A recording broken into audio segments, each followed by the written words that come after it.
সব সময় আর কি মাছ মাংস খেতে ভালো লাগে, এজন্য আজকে বানিয়ে নিলাম বাঙালির প্রিয় খাবার ডাল আর আলু ভর্তা। প্রথমে একটা বাটিতে পরিমাণ মতো ডাল নিয়ে জল দিয়ে 2-3 বার ভালোভাবে ধুয়ে নিব।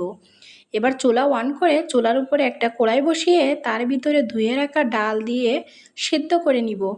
ডালটা সেদ্ধ হয়ে গেলে চামচ দিয়ে একটু ঘেঁটে নিয়ে পরিমাণ মতো জল দিয়ে দিব। এবার লবণ হলুদ কাঁচামরিচ দিয়ে ডালটা কিছুক্ষণ ফুটিয়ে নামিয়ে নেব। তারপর কড়াইতে তেল দিয়ে কিছু শুকনা মরিচ ভেজে তুলে রাখবো। এবার ফোড়নের জিরা তেজপাতা আর পেঁয়াজ দিয়ে কিছু সময় ভেজে ডালটা দিয়ে দিব। ডালে ফোড়ন দেওয়া শেষ হলে এখন আলুটা মাখিয়ে নিব। আলুগুলা সিদ্ধ করে খোসা ছাড়িয়ে নিয়ে পরিমাণ মতো শুকনা মরিচ আর লবণ পেঁয়াজ একসাথে মেখে নিয়ে আলুর সাথে মিশিয়ে নিব। এবার সরিষার তেল দিয়ে আর একটু মেখে নিলেই আলু ভর্তা রেডি। আর এদিকে ডালটাও হয়ে গেছে, এবার নামিয়ে নিব।